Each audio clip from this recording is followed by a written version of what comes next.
A television flickers to life, static buzzing, showing a world unrecognizable. What would you do if one day you woke up to find the world you knew was gone?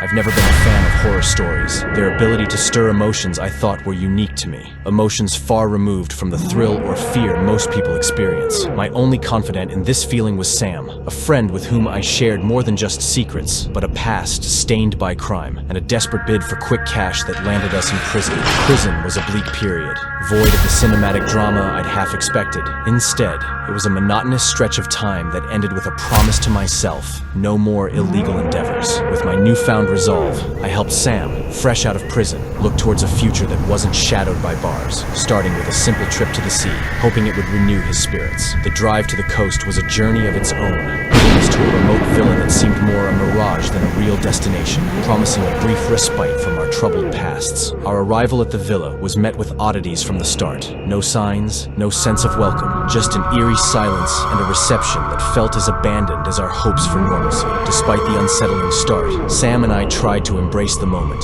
finding solace in the sea's vastness and the temporary freedom it represented. But freedom was a fleeting illusion.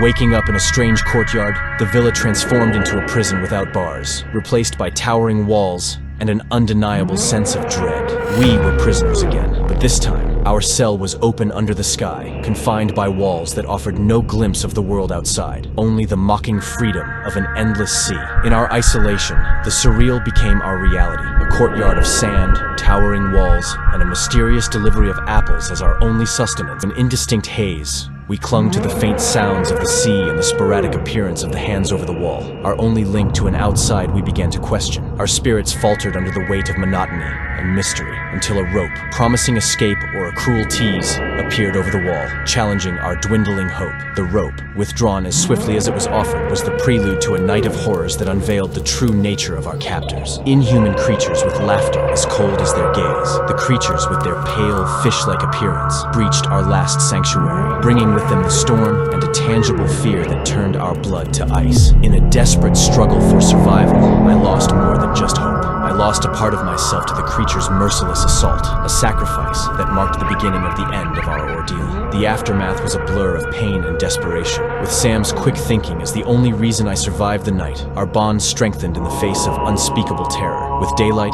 the routine of our captivity resumed, but the scars left by the night's events were indelible, a reminder of the fragility of our existence within those walls. Our escape, when it finally came, was as surreal as our imprisonment, a frantic climb over the wall that led to freedom, or at least a semblance of it, on an empty beach. Waking up in a hospital, the reality of our experience weighed heavily on us, a shared nightmare that bound us together in ways that defied explanation. In reflection, our ordeal was a testament to the human will to survive, to find a way out of hell, no matter how impossible it may seem. And in that, perhaps, lies the real horror and beauty of our story. Be prepared, because the story I'm presenting to you tomorrow will surprise you.